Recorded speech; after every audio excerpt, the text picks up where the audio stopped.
Un sábado más, comenzamos otro programa de mitos y sociedades. Estuvimos con la profesora Selva Chirico, quien nos va a hablar sobre el emblemático personaje de Anna Packer de Minas de Corrales.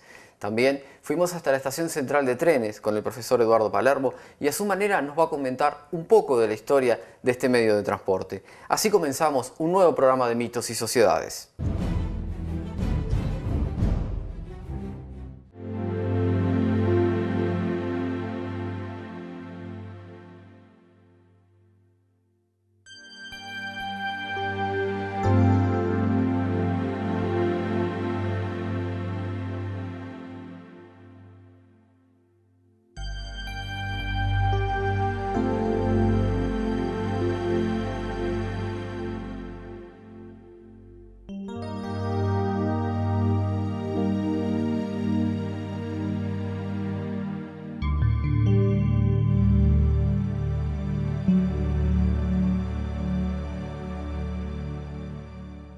Anna Packer nació el 1 de septiembre de 1841 en el condado de Yorkshire, en Inglaterra.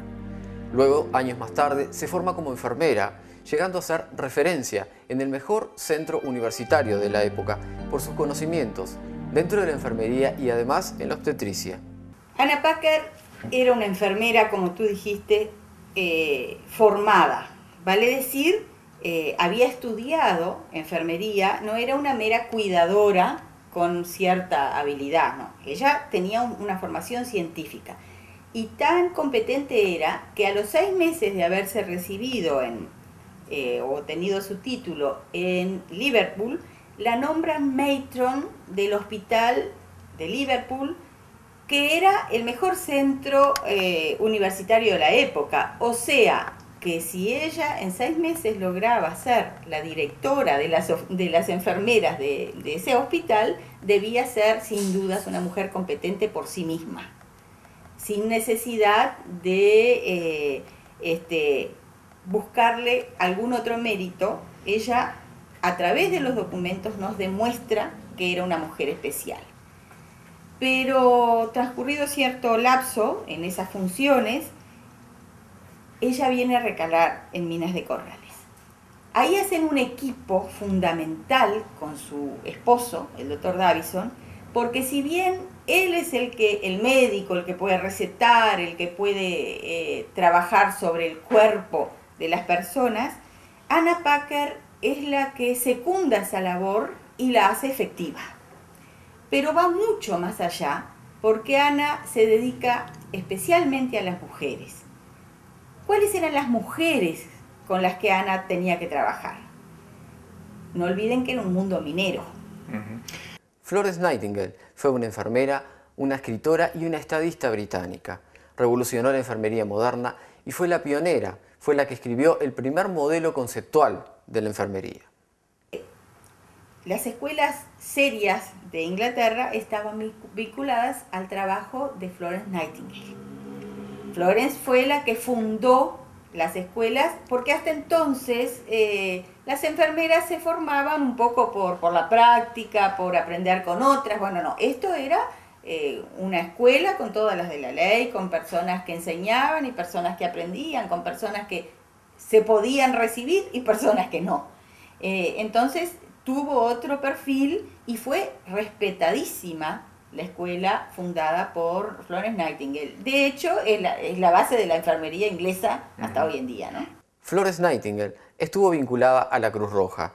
Además, prestó servicios esenciales, fundamentales durante la Guerra de Crimea. La labor que desarrolló Nightingale, que fue previa a la de la creación de la enfermería, en la Guerra de Crimea, donde fue y desarmó todo lo que hacían, por ejemplo, desde el punto de vista de la higiene. Hasta Crimea, todos los heridos de guerra eran vendados con vendas que se les sacaban a los que venían muriendo. Entonces, tenían asegurada la gangrena, porque ustedes imagínense lo que puede ser en cuanto al contagio, o no sé los términos médicos adecuados, o la proliferación de las bacterias, que a una persona que ya usó una venda, sin limpiar, se la pasen a otro individuo. Contaminación segura. Además, el lugar en donde estaban era terrible, había aguas hervidas, era la cosa más espantosa que uno se puede imaginar. Y dependía del poder militar. Entonces llegó Florence, que era mucho más dura que cualquiera de los militares que estaban allí, los corrió a todos, higienizó, puso las cosas en su lugar y en orden, mandó lavar las vendas, es decir, no había condiciones de no reutilizarlas, pero bueno, por lo menos lavarlas con agua caliente, claro, higienizadas.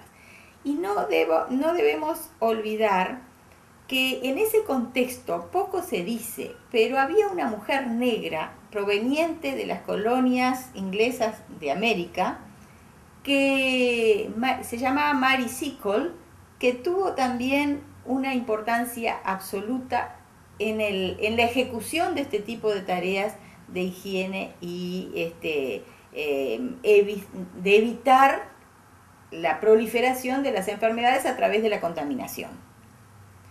Pero ese mismo saber que se ejerce prácticamente en Crimea se traslada a Inglaterra.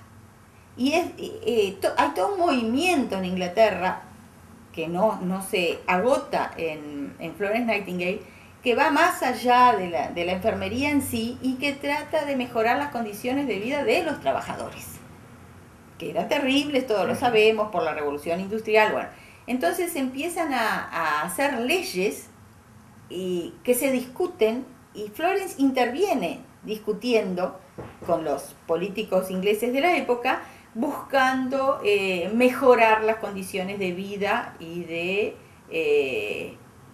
incluso de muerte, ¿no? Porque los hospitales eran un depósito para esperar la muerte, no eran un lugar a donde se iba a mejorar, en general eran terribles. Florence logró una reivindicación de género en la sociedad inglesa, pero no solo en el ámbito de salud, sino también en una temática de trasfondo social. Y cuando menciono los encontronazos que tuvo con el poder militar, no lo menciono por nada en especial, sino precisamente porque ella reformó el ejército, porque todo ejército necesita un perfil sanitario, ¿no es verdad? Todos lo tienen. Bueno, ella vino y dijo, esto que están haciendo está todo mal, se pierden 2 batallas, una en el frente y otra con los heridos, con los hombres que se pierden por no saberlos curar o por no alimentarlos correctamente. Es decir, eso tuvo una importancia para la historia de Inglaterra que fue crucial, pero que obviamente fue trasladada como saber y como experiencia a otros lugares del mundo y a otros ejércitos. Anna Packer hace parte de la escuela de Florence Nightingale y se forma según los principios de esta pionera de la enfermería moderna. Era una mujer muy dura, no se podía hacer menos para llegar al puesto que llegó en Inglaterra. Como cualquiera puede darse cuenta, una persona que dirige el mejor hospital inglés en el área de enfermería, por supuesto, no en el área médica, no debe ser una persona ni poco hábil ni tonta al momento de tomar decisiones.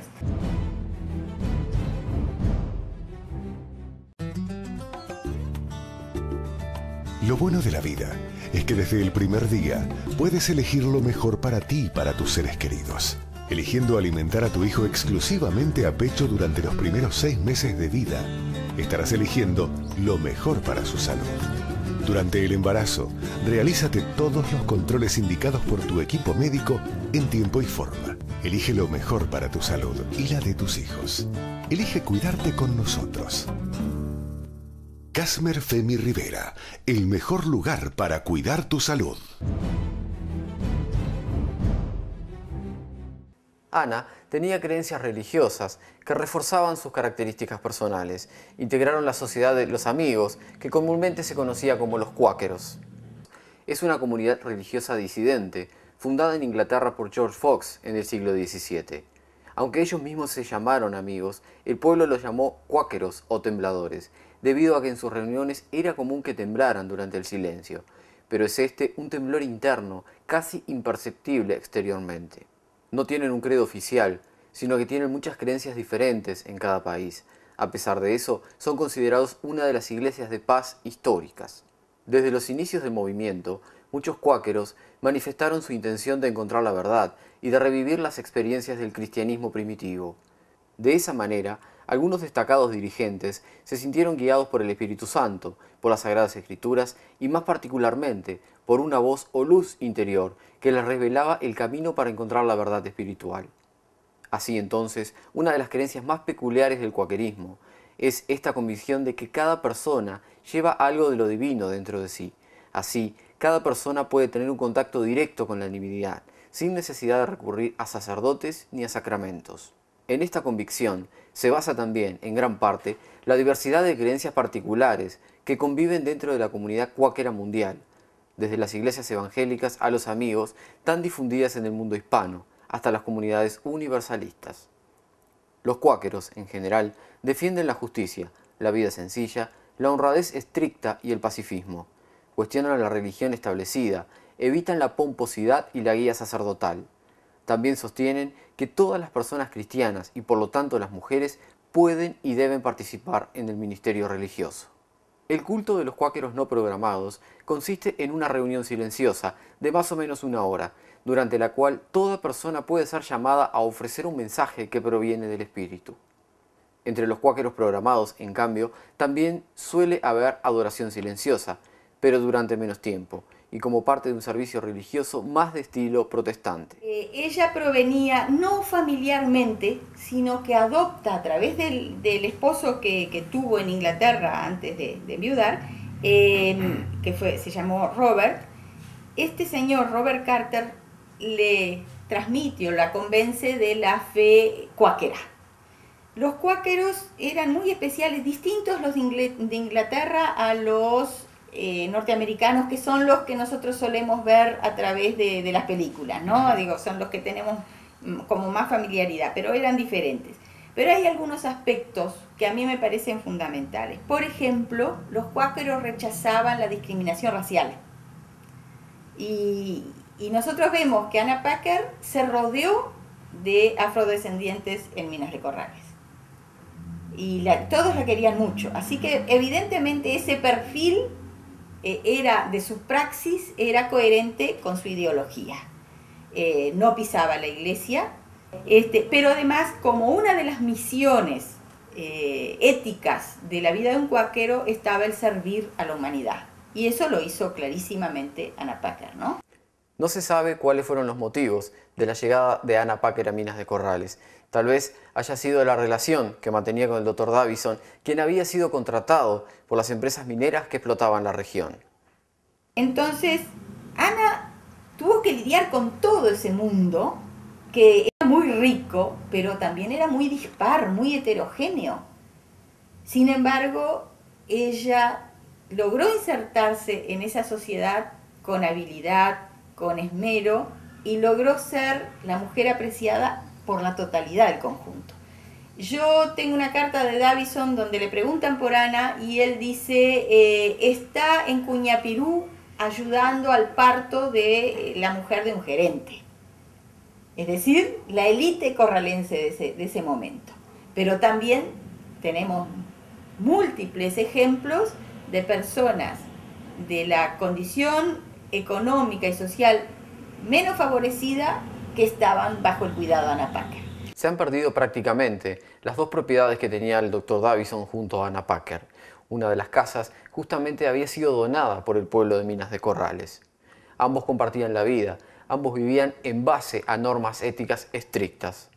La casa de ellos era un rancho de ladrillo, de techo de chapa inglesa, pero lo más modesto que ustedes se pueden imaginar. Tenía un dormitorio, una habitación grande con estufa, que era el lugar donde podían estar, un lugar en donde cocinar y aparte un baño, lejos de la casa. Es decir, como cualquier casa de cualquier establecimiento corralense o de campaña del Uruguay en la misma época. El estilo de vida del Dr. Davison junto a Anna era muy diferente a la realidad que vivía un médico contratado por la empresa francesa de minas de oro. Por supuesto, uno no piensa en Davison viviendo en esa casa, sino en la otra, muchísimo más aparatosa que le hizo el pueblo. Sin embargo, cuando Davison se muere, Ana retorna a su casa original. ¿Qué tenía esa casa que tanto le agradaba o tanto sentimiento grato le provocaba, que no quedó viviendo en la casa linda, sino en la otra? No lo sé, eso ya escapa a la historia, ¿no? Está en el nivel de la sensibilidad de la mujer. Pero evidentemente su fin y su meta en la vida no era la riqueza.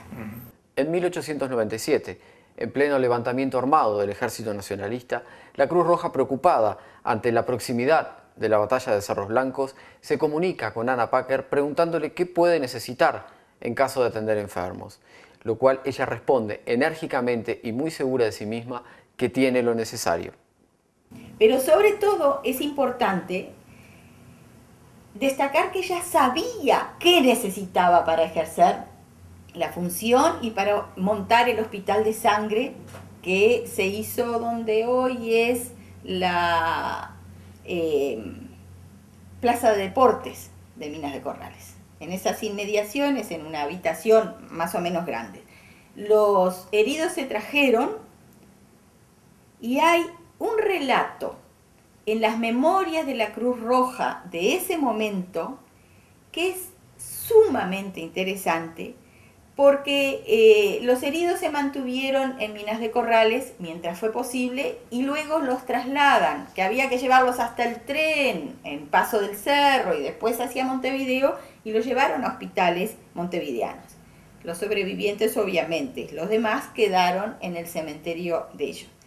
Pero estando en Montevideo, las enfermeras y las mujeres de la Cruz Roja que están allá relatan que los jóvenes, porque eran unos chiquilines, eran unos adolescentes esos heridos, reclaman la presencia de Ana porque la sentían como una madre en sus caricias y en su continentación de aquella circunstancia espantosa que estaban viviendo esos chiquilines.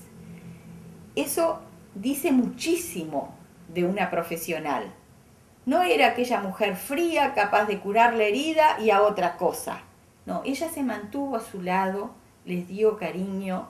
Dicen los jóvenes que los acariciaban en medio de una fiebre que los llevaba al delirio, y ella los refrescaba y les daba el cariño materno que tal vez esos chiquilines estuvieran necesitando en esa circunstancia terrible. Los heridos que llegaban a Minas de Corrales eran casi todos del ejército zarabista. Esto le trajo una serie de inconvenientes a Ana con el gobierno vallista, que luego terminó por reconocerle su labor. Nosotros pudimos identificar algunos detalles.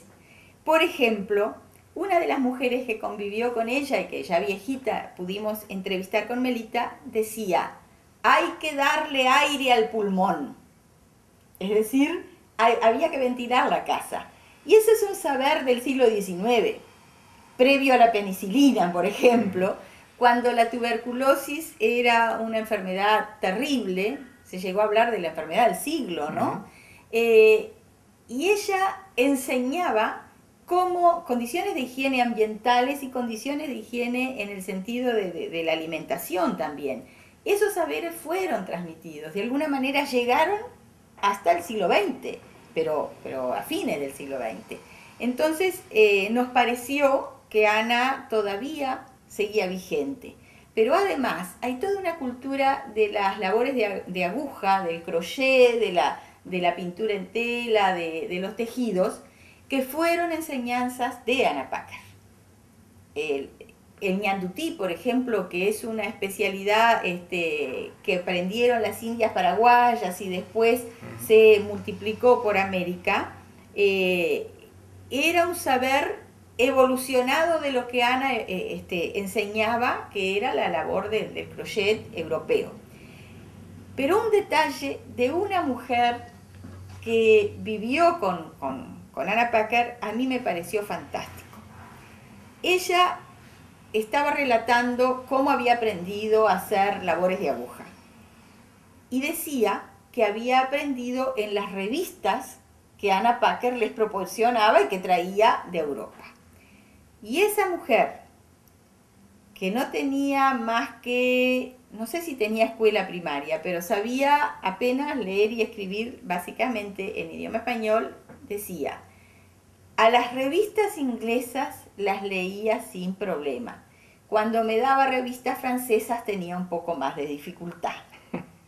A mí me pareció fantástico, porque Ana evidentemente había transmitido también el lenguaje necesario para interpretar las revistas. No es poca cosa. No era solo una mujer que enseñaba una labor y punto. Ella dio las herramientas para continuar con el aprendizaje. ¿Sigue siendo una desconocida Anna Packer? Es posible que sí. Hay mujeres, aunque parezca mentira, en toda América que la conocen.